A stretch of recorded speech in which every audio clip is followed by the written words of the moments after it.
สบายดีคำปุ๋ยเครื่องเสียงในลาวเด้อเนาะก็เนื่องจากว่ามีลูกค้าเนาะที่ว่าติดตามทาง Facebook และก็ YouTube เพิ่นว่าอยากให้เฮ็ดคลิปสำแยก2ทางสำหรับ Double Rack เนาะสำหรับ Double Rack มื้อนี้คำปุ้ยกันเลยมาเฮ็ดคลิปเนาะสำหรับมือใหม่เด้อสำหรับมือใหม่สำหรับผู้ที่ว่ายังพันได้เคยเข้ามาช่องของคำปุ้ยหรือว่ายังพันได้ติดตามก็อย่าลืมกดติดตามเนาะกดไลค์กดแชร์เป็นกำลังใจครับปุ้ยแล้วคำปุ้ยจะมาพาแยกเดวิลแลกตัวนี้ออกเป็น2ทางเนาะเราก็จะมาเริ่มกันเลยถ้าอันดับแรกเนาะถ้าเราจะแยกเดวิลแลกนี่ขอแนะนำให้รีเซ็ตแล้วก็ให้รีเซ็ตเป็นคืนค่าของโรงงานก่อนเนาะหลังจากที่เราได้ค่าของโรงงานมาแล้วมันซึ่งว่ามันจะบ่มีไผไปทันได้เซฟทับกับซ่องของมันไว้นะแล้วมันจะได้ค่าที่ว่าดีกว่าเนาะบางเทื่อก็หลังจากที่ซื้อมือ2บ่มือหยังบ่ปกติพวกนี้เขาจะมีการเซฟทับซ่องของมันเนาะแต่แล้วเดวแรกทั่วไปนี่ก็คือฮู้กันแล้วเนาะมันจะมีอยู่50ซ่องแล้วก็อีก22ซ่อง25ซ่องหั่นนับแต่1หา25นี่สามารถแก้ไขแล้วก็เซฟได้แต่สำหรับ25หา3025ตัวนี้ขึ้นไปหา30จะบ่สามารถแยกเข้าไปได้แต่บ่สามารถเซฟได้เนาะประมาณนี้บ่สามารถแก้ไขได้หรือว่าง่ายๆเนาะก็เราจะมาเริ่มกันเลยขั้นตอนทำบิดสำหรับมือใหม่เนาะจะแยกเป็น2ทางอันดับแรกคือให้เราปิ้นซ่องตัวนี้เนาะปิ้นไปที่ซ่องที่18มันจะมีเขียนใช่ว่า2 คูณ 1 2 คูณ 4ก็หมายความว่าก็คือกลาง2เบส2เนาะซึ่งมันจะออกอย่างนี้นะขอโทษกล่องสั่นคือมันจะแยกให้ระหว่าง1กับ2นี่เป็นเสียงกลางและ3กับ4นี่เป็นเบสเนาะหลังจากที่ว่าเราปิ้นเข้ามาหาซ่อง18ได้ก็คือให้กด select บัตรนึงให้มันดาวน์โหลดดีกำลังดาวน์โหลด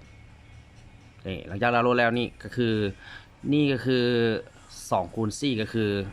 เล่นกลาง2เบส2นะประมาณนี้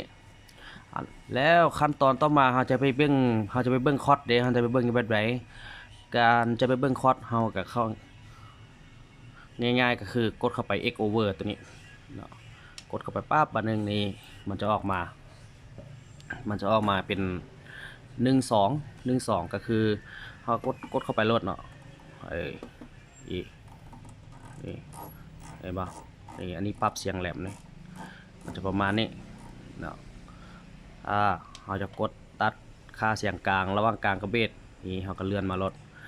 เสียงกลางกับเบสส่วนหลายในระดับกลางกับบางคนก็มักที่อยู่ที่ประมาณนี้เนาะ170หรือ82ประมาณนี้สมมติว่าตัวอย่างให้ฟังเนาะอันนี้คือจะตัดเบสออกหลายละในเสียงกลางแล้วก็กดเนกไปบัดนึงมันก็จะขึ้นมาเกณฑ์ว่าเขาจะเอาความแรงส่ำใดส่วนหลายคำปุ้ยมักตั้งก็อยู่ประมาณนี้แหละเนาะแต่ว่าอันนี้ก็ขึ้นกับตู้ลำโพงคือเก่าแล้วลองเสียบฝังเบิ่งตัวจริงเนาะประมาณนี้ก็ได้ยกตัวอย่างว่าประมาณนี้ก็ได้แล้วก็กดเน็กไปมันก็จะเลื่อนขึ้นมาหาเบสแล้วตอนนี้มันย้ายมาเป็น3-4แล้วก็หมายความว่า3-4ตัวนี้เป็นเบสเนาะนี่เป็นเบส3-4หลังจากที่เฮาเข้ามาอยู่ในช่องเบสแล้วเฮาก็สามารถ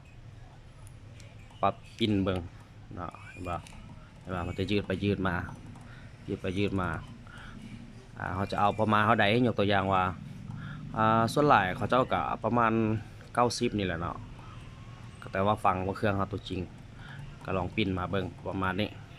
เขาลองฟังมันตัวจริงสมมติว่าประมาณ90ซะ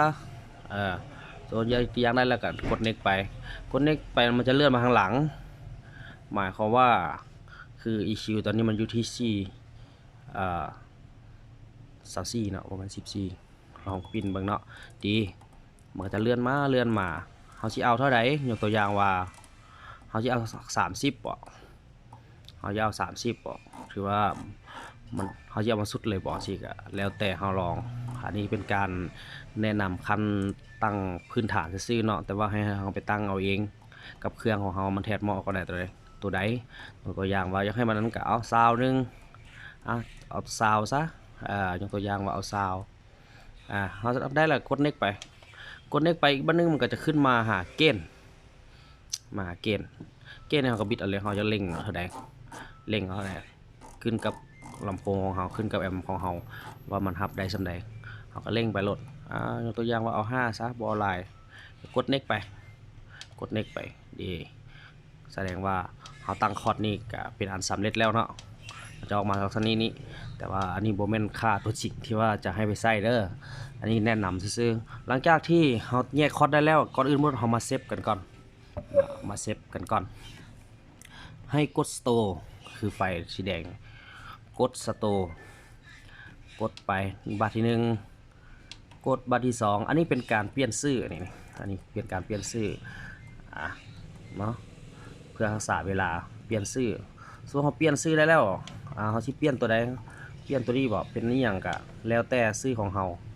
เนาะอันนี้ตัวอย่างให้เบิ่งซื่อแล้วก็เขาเขียนชื่อได้แล้วเนาะเขียนชื่อได้แล้วแล้วก็หลังจากที่เขาเขียนชื่อได้แล้วเขาก็กดสโตร์อีกบัดนี้มันจะบอกให้เขาเปลี่ยนช่องหมายความว่าเขาจะเซฟทับช่องเดิมของมันเลยบ่หรือว่าบ่เซฟเนาะถ้าบ่เซฟเขาสามารถเลื่อนไปได้ครับว่าเขาจะเซฟใส่ห้องไหนเนาะ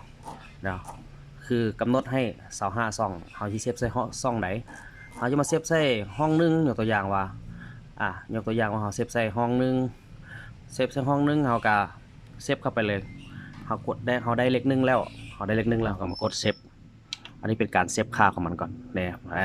แสดงว่าช่องที่ว่าจากที่เขาดึงเอาอยู่ช่อง18เนาะจากช่องนี้ที่เขาดึงมาแล้วเขามาย้ายไว้เป็นช่องที่1ดีกว่าการที่จะไปเซฟทับของมันถ้าไปเซฟทับของมันแล้วมันเฮ็ดให้เราต้องได้รีเซ็ตเครื่องใหม่อีกนะถ้าเราบ่อยากเซฟได้รีเซ็ตเครื่องใหม่ก็คือเราเซฟใช้ห้องใหม่เลยก็คือเป็นห้อง1ห้อง2มันสามารถเซฟได้ฮอด25ช่องเราจะเซฟใช้ตัวใดก็ได้เนาะเพื่อหยังเพื่อเราจะได้จ้องค่าของโรงงานไว้อยู่ที่ช่อง18ตัวนี้เนาะเพื่อมันจะได้จ้องค่าช่องมาตรฐานของโรงงานไว้เพื่อเรามื้อหน้าปะเราอยากมาแก้ไขมาแก้ง่ายโดยที่เราบ่ต้องไปรีเซ็ตเครื่องใหม่เนาะสำหรับขั้นตอนที่1ขั้นตอนที่2เราจะมาเบิ่ง EQ เนาะเราก็กด EQ เข้าไปเลยกดปั๊บไปบัดนึงมันบ่แม่นซองมันกด EQ นะมันนี้หมายความว่า EQ 1 2ว่ามันจะอยู่นี่แล้วกด next อีกบัดนึงกด EQ อีกบัดนึงมันจะกลายมาเป็น3 4นี่จะเป็นของเบสเนาะแล้วกดเข้ามาตัวนี้มันจะเป็น EQ รวมเป็น EQ รวม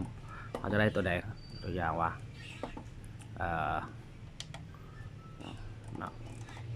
นี่เราก็ปิ้นเอาเลยเป็นตัวนี้เป็น EQ รวมเนาะถ้าเราอยากใช้ EQ ของเฉพาะเสียงกลางเสียงเบสถ้าเขาเปิดตัวนี้ออนตัวนี้คือ EQ รวมมันจะตัดออกไปอาจจะลองเบิ่งกดเข้ามาเปิดออนนี่1 2จะเป็น EQ เราก็ลองเล่นเบิ่งลองปิดไปมาแล้วก็ลองฟังเสียงเบิ่งว่าเขามาตัวใดคันจะให้มันลงลุ่มไปหาเกณฑ์เนาะเขาก็บิดลงมานี่ EQ 1 EQ 2 EQ 3 EQ 4กด next ไปเลยเขาจะปรับตัว EQ ตัวใดก็ฟังเบิ่งได้ครับสมมติว่าโอเคเขาปรับได้แล้วเครื่องของเขาและเสียงกลางแล้วอาจจะปรับเบสเขากด EQ นี้มันจะมาหาเบสของเขาก็กดเปิดแล้วเนี่ยเปิดออน เปิดออนนี่นี่เปิดเข้ามาก็จะมีลักษณะจังซี่เนาะมีลักษณะนี้แหละก็เฮาก็แค่มาปรับเอาตัวอย่างว่านี่เฮาอยากเพิ่มความแรงบ่ดีเด้มันก็ขึ้นมานี่เฮามักเบสแบบใดตัวนี้เป็น EQ 1 EQ 2 EQ 2ก็ปรับเอาลดนี่มันจะมีเห็นความแตกต่างของมันลดกดลงแล้วเพิ่มเดซิเบลนี่เห็นป่ะภาพหน้าจอมันก็จะมีการเปลี่ยนแปลงไปอันนี้ขึ้นกับเฮาตั้งเอาเองแล้วฟังเอาเองเนาะอันนี้บอกวิธีการตั้งค่าซื้อเนาะสำหรับตัวการแยกสมมติว่าเขาปรับได้แล้วเนาะปรับได้แล้วเขาก็มากดสโตร์นี่กดสโตร์ไปเรื่อยๆเนาะคือมันจะเซฟก็ถือว่าเป็นอันจบของการตั้งค่าไดเวอร์แลกในเบื้องต้นเนาะผมรู้สึกว่าเวลาจะหลายเติบเนาะเป็น10 ปลายนาทีเนาะสำหรับฝากไว้สำหรับมือใหม่เด้อสำหรับมือเก่าเขาขอผ่านอันนี้แนะนำขั้นเบื้องต้นที่ว่ายังพันหู้แท้ๆเนาะสามารถเบิ่งคลิปนี้ก็จาก 2-3 รอบก็เข้าใจแล้วเนาะขอบใจสำหรับผู้ที่